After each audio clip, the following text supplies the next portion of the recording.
ವ್ಯಕ್ತಿ ತನ್ನ ತಪ್ಪು ಇಲ್ಲದೇ ಇದ್ದರೂ ಕೂಡ ತಲೆ ತಗ್ಗಿಸಿಕೊಂಡು ನಿಂತಿದ್ದಾನೆ ಎಂದರೆ ಅವನಿಗೆ ಆ ಸಂಬಂಧವನ್ನು ಕಳೆದುಕೊಳ್ಳಲು ಇಷ್ಟವಿಲ್ಲ ಅಷ್ಟೇ.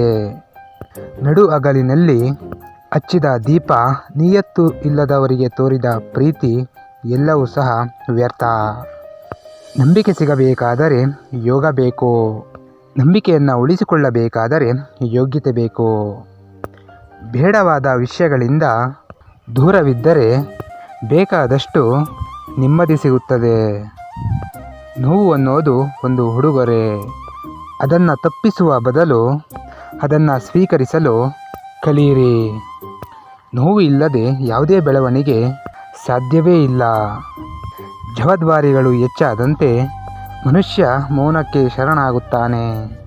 ನಾಣ್ಯಕ್ಕೆ ಹೇಗೆ ಎರಡು ಮುಖವೋ ಹಾಗೆ ಮನುಷ್ಯರಿಗೂ ಕೂಡ ಎರಡು ಮುಖ, ಹೊರಗೊಂದು ಒಳಗೊಂದು.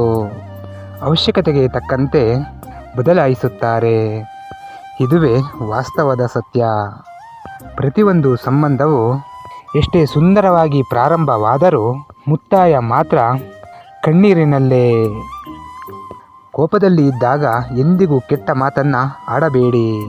ನಿಮ್ಮ ಕೋಪ ಕರಗಿಬಿಡಬಹುದು, ಆದರೆ ಆಡಿದ ಮಾತು, ಕೆಟ್ಟ ಮಾತುಗಳು ಕರಗುವುದಿಲ್ಲ. ಕೆಲವು ಅವಿವೇಕಿಗಳು ಸಂಬಂಧಗಳ ನಡುವೆ ಎಷ್ಟರ ಮಟ್ಟಕ್ಕೆ ವಿಷದ ಬೀಜವನ್ನು ಬಿತ್ತುತ್ತಾರೆಂದರೆ ಮನೆಗಳಲ್ಲಿ ಒಡೆದಾಡಿಕೊಂಡು ಸಾಯಬೇಕು, ಇಲ್ಲ ಅಂದರೆ ಮಾನಸಿಕ ಸಾಯಬೇಕು. ಸಂಬಂಧ ಅನ್ನೋದು ಜನರಿಗೆ ತೋರಿಸುವುದಕ್ಕಿಂತ ಮಾತ್ರ ಅನಿಸುತ್ತೆ, ಆದರೆ ವಾಸ್ತವದ ಸತ್ಯ ಏನೆಂದರೆ ನಾವೊಬ್ಬರೇ. ಜೀವನದಲ್ಲಿ ಯಾರಿಗೂ ಯಾರೂ ಆಗೋದಿಲ್ಲ. ಸ್ವಲ್ಪ ಜನ ನಮ್ಮನ್ನು ಇಷ್ಟಪಡುತ್ತಾರೆ, ಇನ್ನೂ ಸ್ವಲ್ಪ ಜನ ಇಷ್ಟಪಟ್ಟಂತೆ ನಟಿಸುತ್ತಾರೆ, ಇನ್ನೂ ಕೆಲವರು ಅವಶ್ಯಕತೆ ಇದ್ದಾಗ ಮಾತ್ರ ನೆನೆಸಿಕೊಳ್ಳುತ್ತಾರೆ. ಮೊದಲು ನಂಬಿಸುತ್ತಾರೆ, ಆಮೇಲೆ ಮೋಸ ಮಾಡುತ್ತಾರೆ. ಅದಕ್ಕೆ ನಾವು ಅಷ್ಟು ಬೇಗ ಯಾರನ್ನು ಕೂಡ ನಂಬುವುದಿಲ್ಲ. ಹಾಗಂದ ಮಾತ್ರಕ್ಕೆ ಯಾರನ್ನು ನಂಬುವುದಿಲ್ಲ ಅಂತ ಏನಲ್ಲ, ಆದರೆ ಈ ಹಿಂದೆ ಮಾಡಿದ ತಪ್ಪನ್ನು ಪದೇ ಪದೇ ಎಂದಿಗೂ ಮಾಡಲ್ಲ ಎಂದು ಅರ್ಥ. ಎಲ್ಲ ವ್ಯಕ್ತಿಗೂ ಮೋಸ ಹೋದ ಮೇಲೆಯೇ ಜೀವನದಲ್ಲಿ ಬುದ್ಧಿ ಬರೋದು. ಜೀವನದಲ್ಲಿ ಯಾರನ್ನು ಕೇವಲವಾಗಿ ಕಾಣಬಾರದು. 5 ರೂಪಾಯಿ ಪೆನ್ನು ಕೂಡ 5 ಕೋಟಿ ಚೆಕ್ಕನ್ನು ಬರೆಯುತ್ತದೆ. ಜೇನುಹುಳ ಕೂಡಿಟ್ಟ ತುಪ್ಪ, ಜಿಪುಣ ಕೂಡಿಟ್ಟ ಹಣ ಎರಡೂ ಒಂದೇ. ಅವುಗಳು ಯಾವತ್ತಿದ್ದರೂ ಕೂಡ ಪರರ ಪಾಲೇ. ಜೀವನಕ್ಕೆ ಹಣ ಮುಖ್ಯವಲ್ಲ, ಹಾಗಾಗಿ ಹಣವೇ ಜೀವನವಾಗಬಾರದು. ಇಂದಿನ ಕಾಲದಲ್ಲಿ ಅವಶ್ಯಕತೆ ಇದ್ದು ಮೂಲೆ ಗುಂಪು ಸೇರಿರುವ ಸಂಪತ್ತುಗಳು ಎಂದರೆ ಪ್ರೀತಿ, ನಂಬಿಕೆ, ಸತ್ಯ ಮತ್ತು ಧರ್ಮ. ಮುಖಕ್ಕೆ ಬಣ್ಣ ಹಚ್ಚಿಕೊಂಡು ನಾಟಕ ಮಾಡುವವರನ್ನು ಗುರುತಿಸಬಹುದು, ಆದರೆ ಮನಸ್ಸಿಗೆ ಬಣ್ಣ ಹಚ್ಚಿಕೊಂಡು ನಾಟಕ ಮಾಡುವವರನ್ನು ಗುರುತಿಸಲು ಕಷ್ಟ ಸಾಧ್ಯ. ನೆನಪಿರಲಿ, ಕೋಪಕ್ಕೆ 100 ಅರ್ಥವಿರುತ್ತೆ, ಆದರೆ ಅದು ಎಲ್ಲರಿಗೂ ಅರ್ಥವಾಗುವುದಿಲ್ಲ. ನಾವು ಸರಿ ಇದ್ದೇವೆ ಎನ್ನುವುದು ನಮಗೆ ಗೊತ್ತಿದ್ದರೆ ಸಾಕು. 1000 ಜನ 1000 ಮಾತನಾಡಲಿ ಬಿಡಿ. ಅವಶ್ಯಕತೆ ಇದ್ದಾಗ ಮಾತ್ರ ನಮ್ಮನ್ನು ನೆನಪು ಮಾಡಿಕೊಳ್ಳುವವರೇ ಬುದ್ಧಿವಂತರು. ಅವರ ಮೇಲೆ ಅತಿಯಾಗಿ ನಂಬಿಕೆ ಇಟ್ಟು ನಾವೇ ದಡ್ಡರು.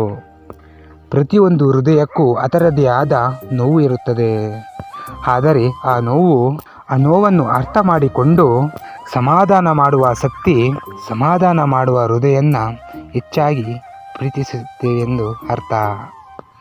ನಾನು ಯಾರನ್ನು ದೂರ ಮಾಡಿಲ್ಲ.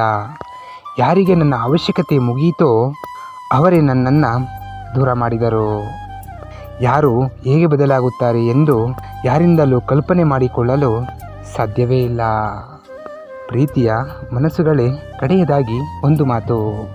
ಎಲ್ಲರಿಗೂ ನಮ್ಮ ನಗು ಅರ್ಥವಾದಷ್ಟು ಬೇಗ ನಮ್ಮ ನೋವುಗಳು ಅರ್ಥವಾಗುವುದಿಲ್ಲ.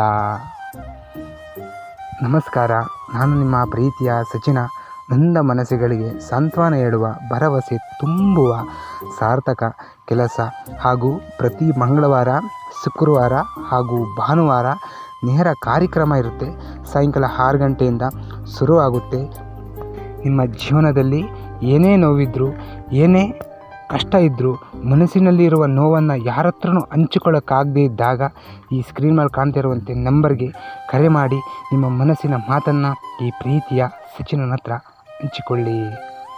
ಇದು ಕೇಳಿಕೊಳ್ಳುತ್ತಿರುವ ನಿಮ್ಮ ಪ್ರೀತಿಯ ಸಚಿನ. ನಮಸ್ಕಾರ.